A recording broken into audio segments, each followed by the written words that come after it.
Hello everyone, I'm Roan Celis Capistrano of 1 Million Club. Kung bago ka pa lang sa channel ko, make sure to subscribe and hit the notification bell para lagi kang updated. So ito yung favorite kong concept na natutunan nung 2012, no? Ganito pala no pag nagki-create tayo ng financial plan. May mga dapat tayong i-consider. So paki-type nga po X kasi ito pong X na to ang wag niyong kakalimutan, yung X curve concept. Yung X na yan, kaya naging X kasi yung line na pataas, yung blue line, ito pala yung law of building wealth, money line natin. So ang kalaban yan yung red line which is ang goal natin pababain, no? Law of decreasing responsibility.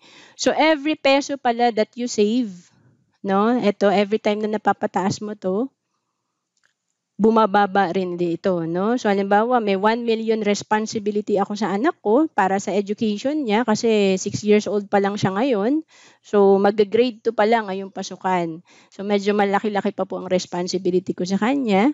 Pwedeng ang goal ko makaipon ng 1 million fund for college education niya. So pag nakaipon na ako ng piso, no? Mababawasan na yung 1 million na yun ng piso. So pag naka 500,000 na ako naipon, magiging 500,000 na lang yung responsibility ko sa pampaaral ko sa kanya. So bakit ba mahirap mag-ipon? Kasi naman no, nandito tayo madalas. Pag tayo ay bata, wala talagang savings pero ang laki ng responsibility. So ano ba yung mga gastos na yan? Ang dami po, no? Ayaw na nga ilista ng iba kasi talagang ang haba ng listahan eh. Food, shelter, clothing, ito po yung mga basic needs natin, di ba? Education, health, like last week, nagkasakit po ako, talagang tableta pa lang, no? Yung Neozep pa lang, 550 na ang isa, di ba?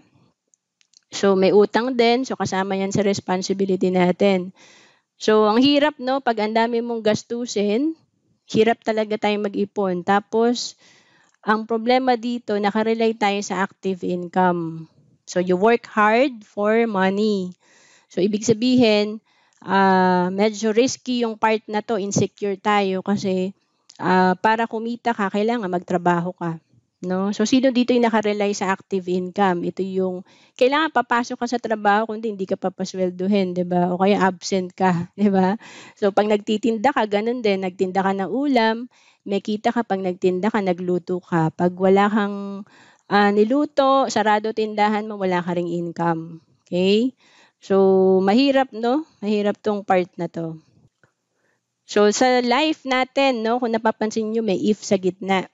So, ibig sabihin, may dalawang if na kailangan nating i-check, no? Yung solusyon. Kasi what if, yung first if natin, what if we die too soon? No? Paano pag may nangyari sa'yo, breadwinner ka, inaasahan ka ng pamilya, no?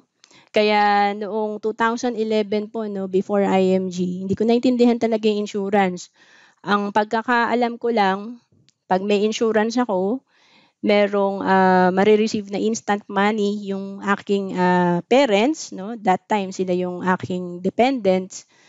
Pagka may nangyari sa akin, meron silang makukuhang instant money. So yun po yung insurance, no? So, ang purpose po ng insurance, kaya tinatawag din po yan na protection. Pakitype nga po natin, protection, kasi protection yan para sa ating pamilya. So, pag nawala tayo, wala tayong problema eh. Pero, syempre, like ako, parents ko, no, yung may iwan ko sa kanila, wala akong malaking savings, no. So, yun ang purpose ng insurance. Makasurvive pa rin sila, no, kung may mga anak ka maliliit, di ba? So, kaya tinatawag na income replacement. Kasi pag tayong mga breadwinner na wala na rin ang income sa pamilya. So, pag may insurance, may instant money na marireceive ang family, magiging yun ang source of income nila. Okay? And of course, yung isang if po, what if you live too long? Ano? Ang haba naman ng buhay. No? Pakitype nga po dyan, Mi, kung gusto natin, mahaba buhay natin. Siyempre, no? Lahat po tayo parang gusto natin ganun, no? Humaba buhay. Pero alam nyo, nung nag-60 years old yung nanay ko, hindi naman pala lahat gusto mahaba buhay. Kasi yung mga tito ko po, tita, iniisip nila, paano yan pag mahaba pa buhay ko? Saan ako hingi ng pera? Ayoko maging pabigat, no? So, wag nating hayaang gano'n din tayo pagtanda natin. Kaya dito sa IMG 'no, may retirement planning tayo sa workshop 4 para pagkatanda natin 'no, may income pa rin tayo 'no. Kasi may mga needs pa rin po tayo. Kung napapansin niyo, bata ka, may needs ka, pagtanda mo may needs ka pa rin at naka-highlight pa dito yung health 'no. Kasi, kung tatanungin niyo yung mga nagpepensyon, halos sa maintenance napupunta ang kanilang, pera or yung mga pensyon nila 'no.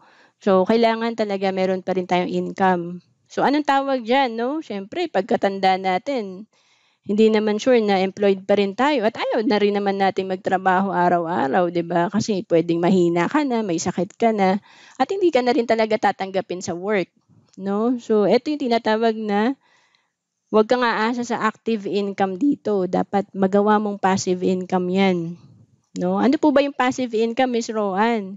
Ito yung kahit di ka na magtrabaho, may income ka pa rin. So, yan po yung sikreto ng mga mayayaman. Money work for you. Gusto ba natin yon? 'Di ba? Paki-type nga po yes, 'di ba? Kasi ano, kahit sabi ko dati, "Ba't gano'n, parang ang sipag ko naman, nag-o-overtime naman ako, naging manager naman ako."